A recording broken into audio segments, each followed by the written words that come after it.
అదే చెన్నై ఎప్పుడైనా ఓడిపోవడం చూసినారా మీరు? అది కూడా ఆర్సీబీ పైన. కప్ నమ్దే. పెళ్లి పుస్తకం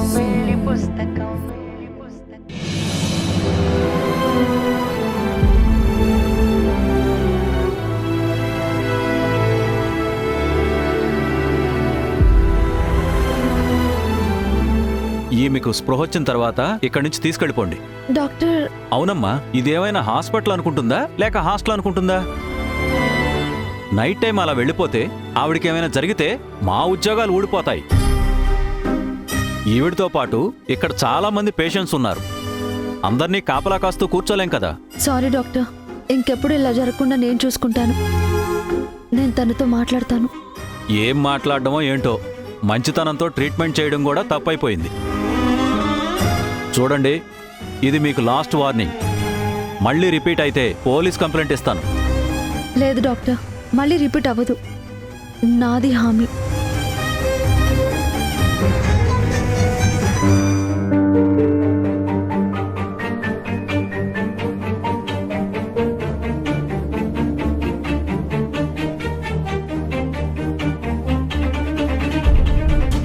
ఏమమ్మా, లేచావా?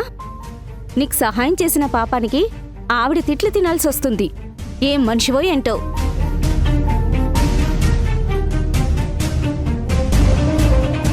సారీ సాక్షి. సారీ చెప్పడం వల్ల ఏ ఉపయోగం లేదు అభి. నువ్వు కోరుకున్నట్టే సిద్ధుని చూపించాను. ఇలా చేస్తావని తెలిస్తే వాణ్ణి తీసుకొచ్చేదాన్నే కాదు. ఎన్ని రకాలుగా ధైర్యం చెప్పినా చావును వెతుక్కుంటూ వెళ్తానంటే ఎలాగా? నేను ఎవరి కోసం బ్రతకాలి సాక్షి? నేను పెళ్లి చేసుకోవాలనుకున్న కళ్యాణ్ నన్ను మోసం చేసి జైలుకెళ్ళాడు. సిద్ధుకి ఆ ఫ్యామిలీకి నువ్వున్నావు. సిద్ధుని చూసిన తర్వాత చాలా సంతోషంగా అనిపించింది. కానీ ఆ తర్వాత పుట్టినరోజు నాడు నేను చేసిన పాపం గుర్తొచ్చింది. తల్లినై ఉండి వాడిని బాధ పెట్టినందుకు నా బ్రతుకు మీద నాకే అసహ్యం వేసింది. నేను ఇక్కడే ఉంటే నా కోసం నువ్వు రావాల్సి వస్తుంది. భూమికే బరువైన నేను నీ సంతోషానికి కూడా భారంగా మారడం నాకు ఇష్టం లేదు. అందుకే అందరికీ దూరంగా వెళ్ళిపోవాలనుకున్నాను. నువ్వు ఆల్రెడీ దూరంగానే ఉన్నావు. ఇంకెక్కడికి వెళ్లాల్సిన అవసరం లేదు. ప్లీజ్ సాక్షి, ఇంకేం మాట్లాడొద్దు. నాకు పదే పదే సర్దు చెప్పి ధైర్యం చెప్పి ఇంకా ఎక్కువ పాపం మూట కట్టుకోకు. మంచితనానికి కూడా ఒక హద్దు ఉంటుంది. శత్రువుగా చూడాల్సిన నాకు నువ్వు సేవలు చేస్తుంటే నా మనసుకి ఎంత కష్టంగా ఉందో తెలుసా? ఆ దేవుడు నాకు చావివ్వకపోయినా చేసిన పాపాలు కడుక్కునే అవకాశం ఇస్తే అదే చాలు. అంతకు మించి నాకేం వద్దు. అంతా మంచి జరుగుతుంది, ఊరుకో అభి. నాకు మంచి చెయ్యాలని ఆ దేవుడే కోరుకోవడం లేదు. ఇక నువ్వు నేను అనుకుంటే ఎలా జరుగుతుంది? తెల్లారిపోయినట్టుంది. రాత్రంతా నువ్వు నాతోనే ఉన్నావు. ఇంట్లో వాళ్ళకి అనుమానం రాకముందే ఇక్కడి నుంచి వెళ్ళిపో సాక్షి. నేను వెళ్ళిపోతే నువ్వు కూడా వెళ్ళిపోదావనా?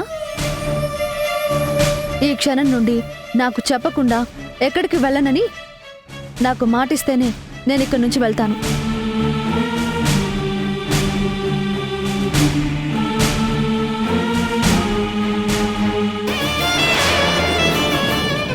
సరే సాక్షి, ఎక్కడికి వెళ్ళను.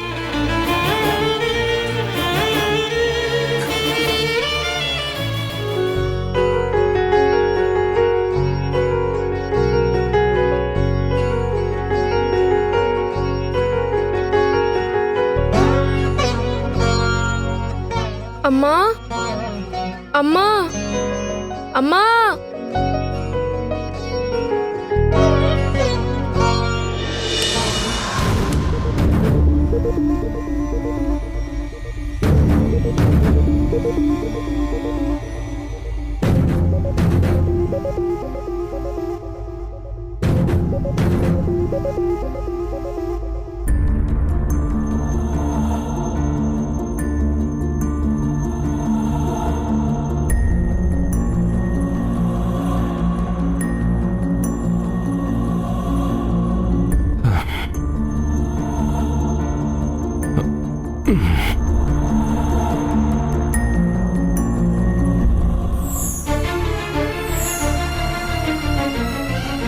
చిన్నమ్మమ్మ, మా అమ్మ ఎక్కడా? మీ అమ్మ గదిలో లేదా? లేదమ్మమ్మ. లేకపోవడం ఏంట్రా? ఒంటింట్లో కూడా రాలేదంటే ఇంకా లేవలేదేమో అనుకున్నాను. ఇంట్లో అందరికన్నా ముందు లేచేది అమ్మే. ఏమైంది సిద్ధు? అమ్మమ్మ, అమ్మ కనిపించిందా? లేదు. తన రూమ్లో లేదా? లేదమ్మమ్మ. ఏమైంది?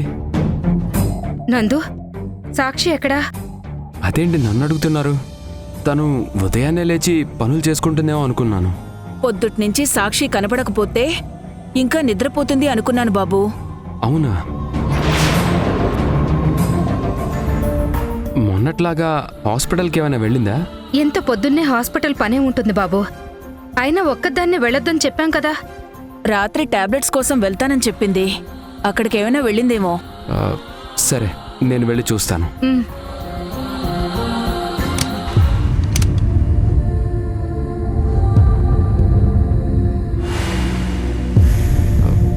అత్తయ్య, అత్తయ్య,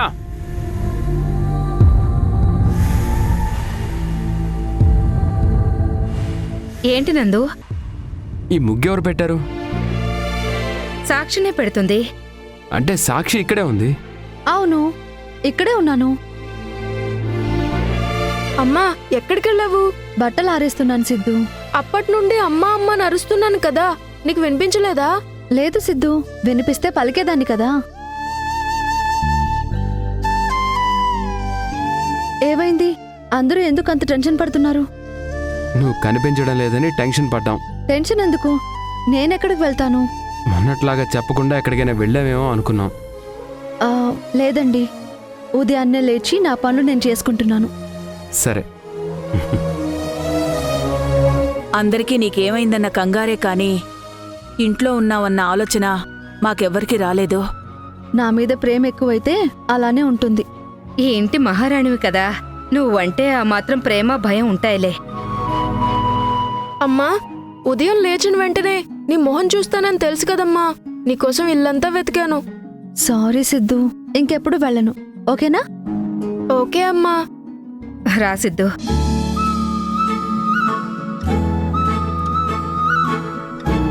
దేవుడి దయ వల్ల గండం గడిచింది. ఇక నుంచి చాలా జాగ్రత్తగా ఉండాలి.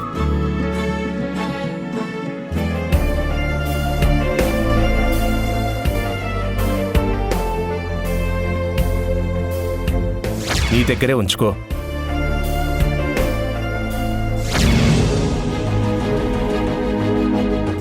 ఇది వాడిపోయేలోపు నీ కళ్ళ ముందుకొస్తాను. నీకు మనస్ఫూర్తిగా ఇష్టమైతేనే ఓకే చెప్పు, లేదంటే నేను వాళ్ళతో మాట్లాడతాను. అదేం లేదక్క, నాకు ఓకే.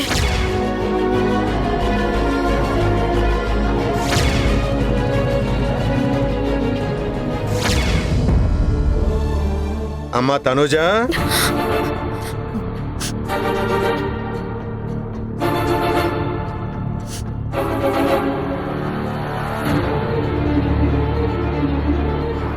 ఏంటి డాడీ ఇలా వచ్చారు? నీతో మాట్లాడాలని మించి వచ్చానమ్మా. చాలా రోజుల తర్వాత నిన్న చాలా ప్రశాంతంగా నిద్రపట్టిందమ్మా.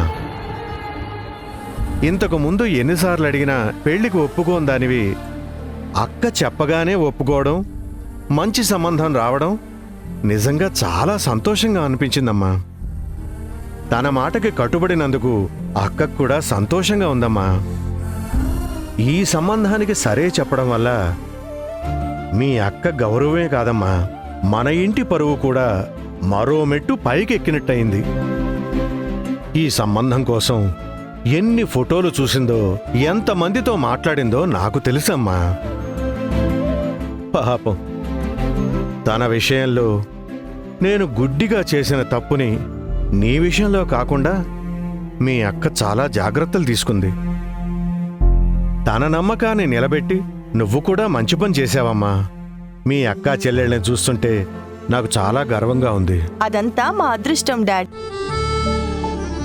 మీ మంచితనం, చిన్నప్పటి నుండి మీరు మమ్మల్ని పెంచిన తీరే మేము ఈరోజు ఇలా ఉండటానికి కారణమైంది. పెళ్లి ఫిక్స్ అయినప్పటి నుండి చెల్లి మీద ప్రేమ పెరిగినట్టుంది. అప్పగింతల టైం కోసమే ఇప్పటి నుండే ప్రిపేర్ అవుతున్నారా డాడ్? అలా ఏం లేదమ్మా, ఊరికే మాట్లాడాలనిపించింది, వచ్చాను.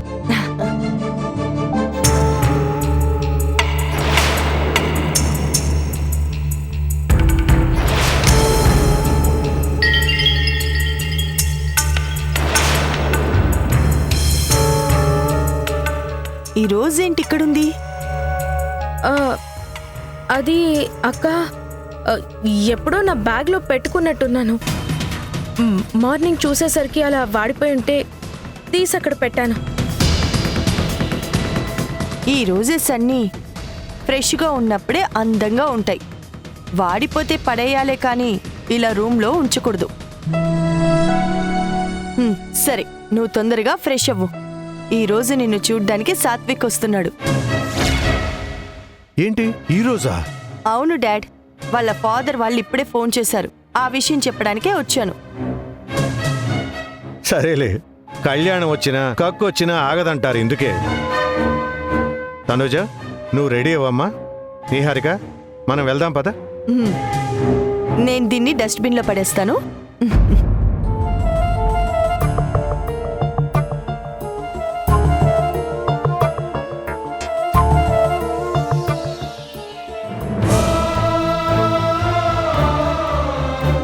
నా లైఫ్లో ఏం జరుగుతుందో నాకేం అర్థం కావడం లేదు.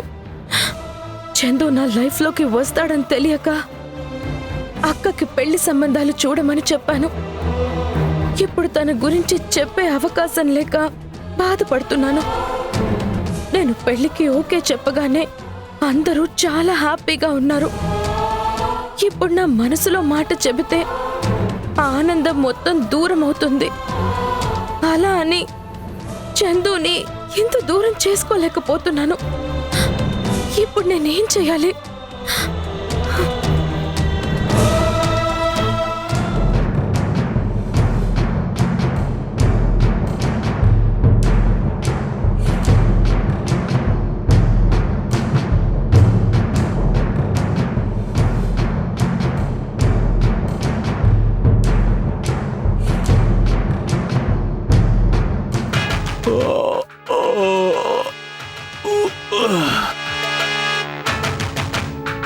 ఏందన్నా సెల్లోనే వాకింగ్ చేస్తున్నావు? కానిస్టేబుల్కి చెబితే బయటికి తీసుకెళ్తాడు కదా. బయటికి తీసుకెళ్తారా? బయటికంటే జైలు దాటి కాదు, గోడ లోపల గార్డెన్లోకి. బెయిల్ వచ్చే వరకు నేనెక్కడికి కదలను. మీ వాళ్ళతో మాట్లాడతానన్నావు కదా, ఏమైంది? నీ ముందే ఫోన్లో మాట్లాడాను కదన్నా. డబ్బులు ఇవ్వగానే ఇచ్చేయడానికి ఇదేం బస్ టికెట్ కాదు. సెంట్రల్ జైలు ఖైదీకి బెయిల్ అంటే ఒక పద్ధతి ప్రకారం జరుగుతుంది. మనం కంగారు పడకూడదు. కంగారు పడకూడదంటే కోపంగా చూస్తావేంటి? ఇలాంటి లుక్కులు ఇచ్చావంటే మొదటికే మోసం వస్తుంది. నా కోపం నీ మీద కాదు, నా మీదే. అరిచి పనులు చేయించుకునేవాణ్ణి ఇప్పుడు నీలాంటి వాడి ముందు అడుక్కోవాల్సి వస్తుంది. అందుకే మరి బోట్లు కార్లు అవుతాయి, కార్లు బోట్లు అవుతాయి అనేది.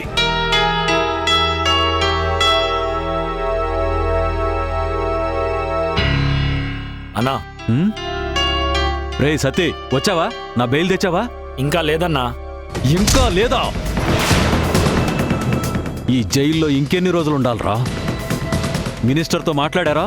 లాయర్తో టచ్లో ఉన్నారా? మాట్లాడామన్నా. కోర్టుకు వరుసగా సెలవులు వచ్చాయి కదా, లేదంటే ఈ పాటికి బెయిల్ సెట్ అయ్యేదన్నా. తొందరగా నన్ను బయటికి తీసుకురమ్మని చెప్పు. ఆయన కోసమే కదా చెయ్యని నేరానికి ఇక్కడికొచ్చాను. చెప్తానన్నా.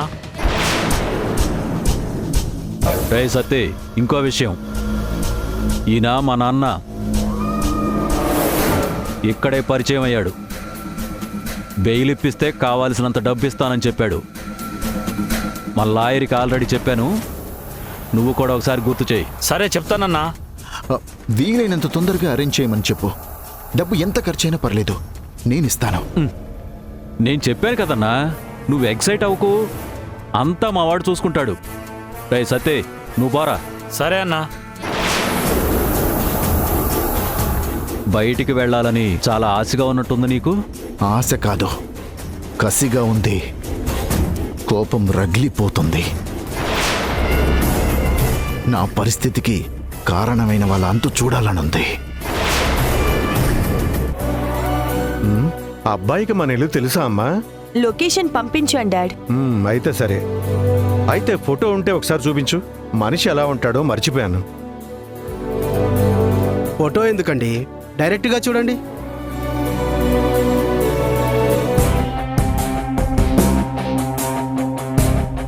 రా బాబు. నమస్కారం అండి. నమస్కారం బాబు. మీరు నిహారిక గారు కదా? మా పేరెంట్స్ పెళ్లి కూతురు కన్నా మీ గురించే ఎక్కువ చెప్పారు. మీ గ్రేట్నెస్ మొత్తం వాళ్ళ మాటల్లోనే విన్నాను. గ్రేట్నెస్ ఏం లేదు, ఏదో అభిమానం కొద్దీ వాళ్ళు మాట్లాడుంటారు. కూర్చో బాబు. థ్యాంక్ యూ అండి. రామయ్య, కాఫీ తీసుకురా. అయ్యగారు. అయ్యో వద్దండి, నో ఫార్మాలిటీస్. ఈ రోజు నువ్వు వస్తున్నావని అస్సలు అనుకోలేదు బాబు. నీ ఫోటో ఆఫీసుకి పంపించారు. 2 కుటుంబాలకి సమ్మతమే కాబట్టి నిశ్చితార్థం రోజుని డైరెక్ట్గా కలుస్తామనుకున్నాం. మా పేరెంట్స్ కూడా అలానే అనుకున్నారండి. కానీ డైరెక్ట్గా మీ అమ్మాయితో మాట్లాడాలనిపించి ఫోటో చూపిస్తానని చెప్పినా కూడా వద్దని చెప్పి ఇక్కడికి వచ్చాను. తను ఇంట్లోనే ఉందండి. నువ్వు వస్తావని తెలిసినప్పుడు బయటికెలా పంపిస్తాం సాత్విక్? ఒకవేళ వెళ్ళినా ఆగ మేఘాల మీద వెనక్కి రప్పిస్తాము. యాక్చువల్గా ఈరోజు వేరే క్లయింట్ మీటింగ్ ఉందండి. నాకు రావడం కుదరదని చెప్పడం వల్లే ఇంట్లో వాళ్ళు మీకు ఫోటో పంపించారు. కానీ అనుకోకుండా ఆ మీటింగ్ క్యాన్సిల్ అయ్యేసరికి మార్నింగ్ కాల్ చేసి వస్తున్నానని చెప్పాను. మీకు అన్ఎక్స్పెక్టెడ్గా ట్రబుల్ ఇచ్చినందుకు వెరీ వెరీ సారీ. ట్రబుల్ ఏం లేదు సాత్విక్. ఇంకా చెప్పాలంటే నువ్వు మా ఇంటికి రావడం వల్ల మా చెల్లికి కూడా మిమ్మల్ని డైరెక్ట్గా చూసి మాట్లాడే ఛాన్స్ దొరికినట్టయింది. అమ్మా, తనూజ రెడీ అయిందో చూడు. Okay dad.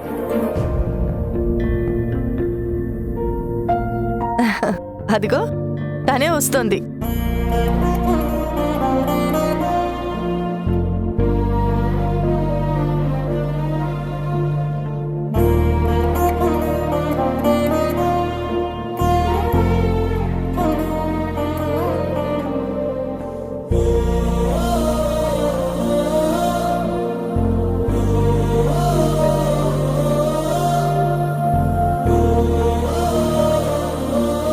రా తనుజ.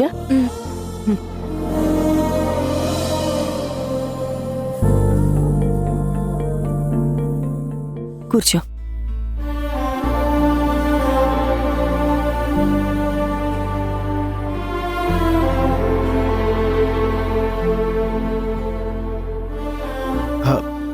హాయ్.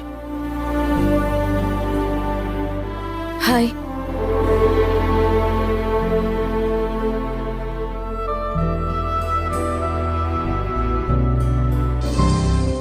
అమ్మాయి ఎక్కడా అని అడిగి తను వచ్చిన తర్వాత కూడా అలా మౌనంగా ఉండిపోయావే సాత్విక్? మాట్లాడు. అంటే ఇదే నా ఫస్ట్ పెళ్లి చూపులు. నాకు బేసిక్గా సిగ్గు మొహమాటం ఎక్కువండి. ఏదో ధైర్యం చేసి ఒక్కనే వచ్చాను, కానీ ఫార్మల్గా ఎలా బిహేవ్ చేయాలో తెలీదు. అయితే ఒక పని చేయి సాత్విక్, ఇది పెళ్లి చూపుల ఫార్మాలిటీ అనుకోవద్దు. కాలేజీకి ఫస్ట్ టైం వెళ్ళినప్పుడు ఫ్రెండ్స్ని మీట్ అవుతావు కదా, అలానే అనుకుని మాట్లాడు. ఎందుకంటే పెద్దలుగా మా మాటల కన్నా నీ నిర్ణయమే ముఖ్యం. మీ ఇంటి నుండి వచ్చిన తర్వాత మా పేరెంట్స్ మీ గురించి, అంకుల్ గురించి చెప్పారు. ఆ మాటలు విన్న తర్వాత తనూజను చూడకపోయినా నో చెప్పాలనిపించలేదు.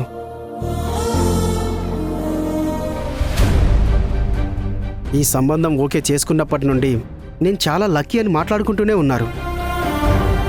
ఇప్పుడు తనూజను చూసిన తర్వాత వాళ్ళ మాటలు, నా డెసిషన్ రెండు పర్ఫెక్ట్ అనిపిస్తున్నాయి.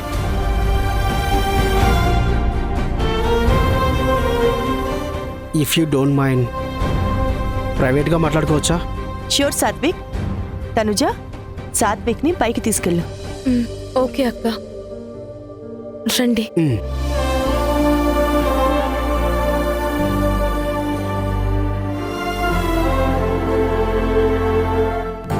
అబ్బాయికి అందంతో పాటు మంచి గుణం ఉందనిపిస్తోందమ్మా. అనిపించడం కాదు డాడ్, అది నిజమే. సంబంధం ఓకే చేయకముందే నేను సాత్విక్ గురించి, అతని బిహేవియర్ గురించి పూర్తిగా తెలుసుకున్నాను. ద బెస్ట్ అని తెలిసిన తర్వాతే వాళ్ళ పేరెంట్స్ని ఇంటికి రమ్మన్నాను. నువ్వు సెలెక్ట్ చేసిన తర్వాత ఇంకా ఆలోచించాల్సిన అవసరమే లేదు.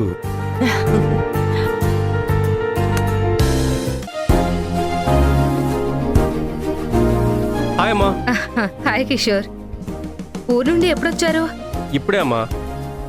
ఇంటి దగ్గర నువ్వు లేవు, ఇక్కడే ఉంటావని ఫ్రెష్ అయి వచ్చేసాం. Tea coffee? ఆహా, ఇప్పుడే వద్దు, ఇంటి దగ్గర తాగేసి వచ్చాం. సిద్ధు పుట్టినరోజు అయ్యాక వెళ్తే బాగుంటుంది. మీరిద్దరూ లేరని మేము చాలాసార్లు అనుకున్నాం. మా ఆయనకి ఇన్ని రోజులకి ఖాళీ అనిపించి నన్ను టూర్కి తీసుకెళ్లారు. మళ్ళీ ఆపితే కుదరదేమోనని ఏం చెప్పలేదు సాక్షి వదినా. మ్మ్. అయినా మేం లేకపోతేనే ఏ లోటు లేకుండా చేయడానికి నువ్వున్నావు కదా.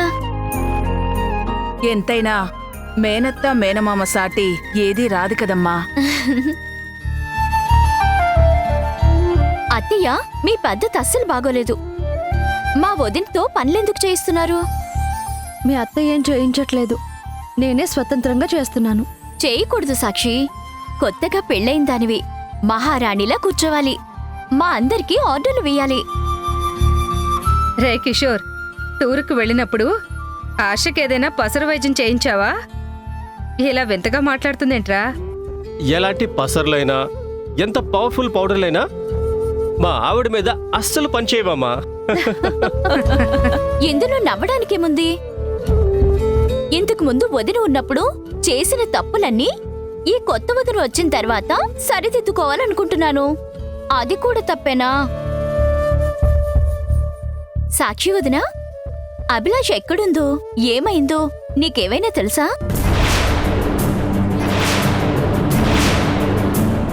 బుద్ధుందా నీకు? ఎవరితో ఏం మాట్లాడాలో తెలియదా నీకు? అభి గురించి సాక్షికి ఎలా తెలుస్తుంది?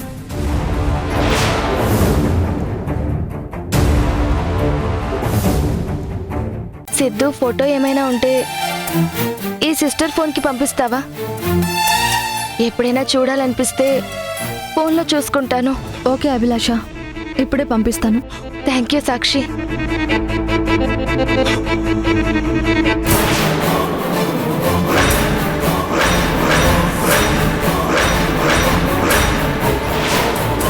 జనరల్గా నేను అనుకుంటా కదరా, అంటే మైండ్కి ఏమైనా క్రియేటివ్ థాట్స్ వస్తాయి కదా, అవి ఇట్లా అనుకుంటా అట్లా జరిగిపోతారా?